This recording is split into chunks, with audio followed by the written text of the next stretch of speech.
இயேசு கிறிஸ்துவில் பிரியமுள்ள சகோதர சகோதரிகளே, அன்னையுடைய அன்பு பிள்ளைகளே, இயேசுவின் இனிய நாமத்தில் உங்கள் அனைவருக்கும் இனிய காலை வணக்கம். இன்று வியாழக்கிழமை, தவக்காலத்தின் 16ஆம் நாள்.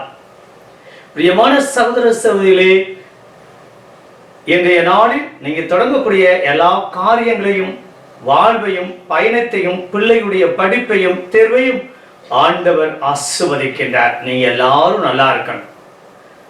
பிரியமானவர்களே, ஏழை லாசர் மேல் ஆண்டவர் இரக்கம் கொள்கிறார். பிரியமானவர்களே, ஆல்பர்ட் வைசர் என்பவர் ஆப்பிரிக்க நாட்டில் மருத்துவ சேவை செய்தார். அவருடைய மருத்துவ சேவையை பாராட்டி நோபல் பரிசு கொடுக்கப்பட்டது. அவர் அருமையான இசைக்கலைஞர். ஐரோப்பிய நாட்டில் வசதியான குடும்பத்தில் பிறந்தவர்.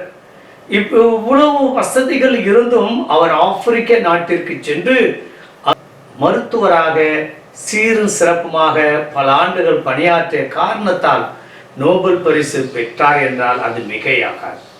அவரை கேட்கின்றார்கள், நீங்கள் ஒரு ஐரோப்பிய நாட்டில் வசதியான குடும்பத்தில் செல்வ செழிப்போடு பிறந்தவர், எப்படி ஆப்பிரிக்க நாட்டிற்கு இந்த மருத்துவ சேவை செய்ய அழைக்கப்பட்டீர்கள் என்று ஆல்பர்ட் அவர்களை கேட்டதற்கு அவர் கூறினார், நான் ஆப்பிரிக்க நாட்டுக்கு வர இந்த இன்றைய நாளுடைய உவமை பணக்காரர் மற்றும் லாசருடைய இந்த கதையை நான் படித்ததிலிருந்து நான் ஏழை லாசரை போல இருக்கக்கூடிய ஆப்பிரிக்க நாட்டு மக்களுக்கு உதவி செய்ய வேண்டும் என்று நான் புறப்பட்டேன் என்று கூறினாராம்.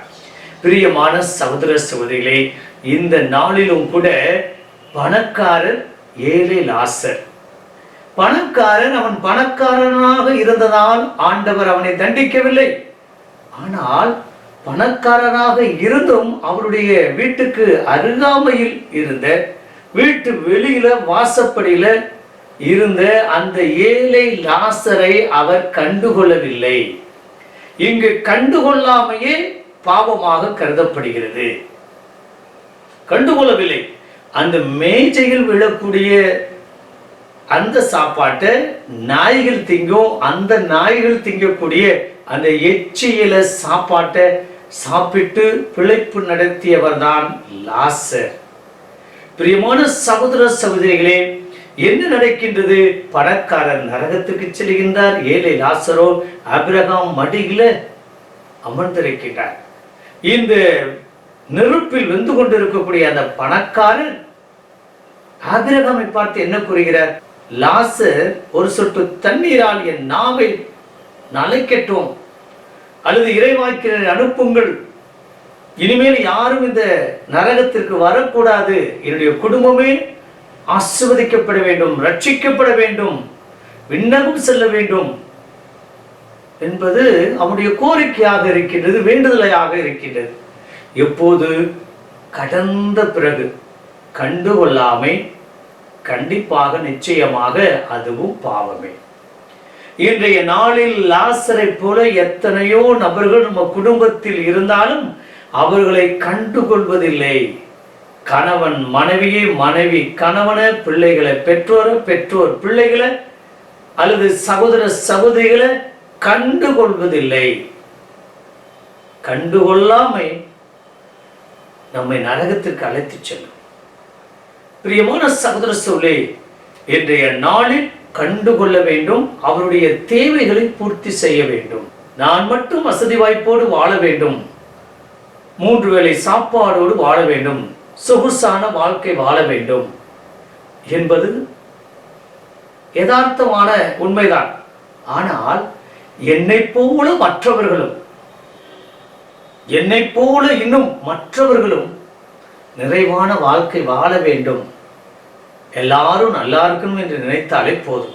பிரியமான சகோதர சகோதரிகளே, இன்றைய நாளில் மோட்சத்திற்கு செல்ல வேண்டும் என்றால் நம்ம வாழ்க்கையில வரக்கூடிய சின்ன சிறியோரை கண்டுகொண்டு அவருடைய தேவையை பூர்த்தி செய்ய வேண்டும்.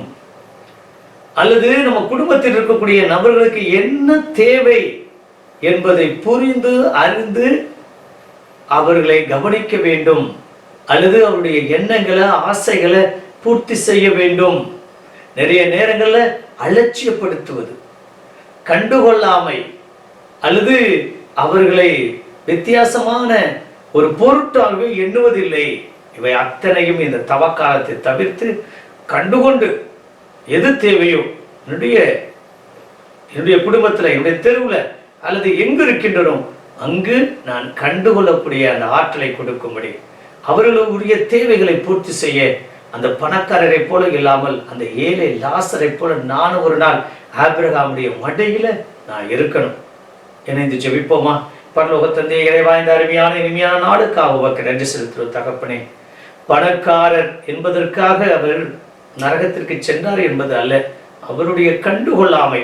ஒருவேளை லாசருக்கு உணவு கொடுத்திருக்கலாம், அவருக்கு உடை கொடுத்திருக்கலாம், அல்லது அவருக்கு தனி கவனம் செலுத்தியிருக்கலாம்.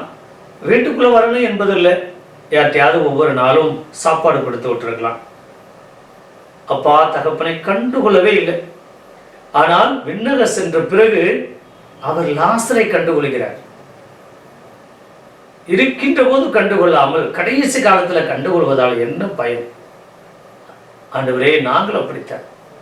உயிரோடு இருக்கிறப்ப யாரையும் கண்டுகொள்வதில்லை. செத்த பிறகுதான் கல்றை கட்டுவது, அவர்கள் செய்வதை நினைச்சு பார்ப்பது, புத்தகம் போடுவது, பேர் போடுவது, அவர்களுக்காக ஆண்டுதோறும் அன்னதானம் கொடுப்பது, பல காரியங்கள் என்ன செய்துட்டு இருக்கோம். அப்பா, வாழ்கின்ற போதே நாங்கள் மற்றவர்களை கண்டுகொண்டு அவர்களுடைய தேவைகளை பூர்த்தி செய்து அவர்களுக்குரிய அந்த உடனிருப்போடு இன்னும் அவர்கள் மகிழ்ச்சியோடு வாழ நாங்கள் உதவி செய்ய கிருபை தரும்படி எங்கள் ஆண்டவராய் இயேசு கிறிஸ்துவின் நாமத்தில் ஜெபிக்கிறோம் நல்ல பிதாவே. ஆமென்.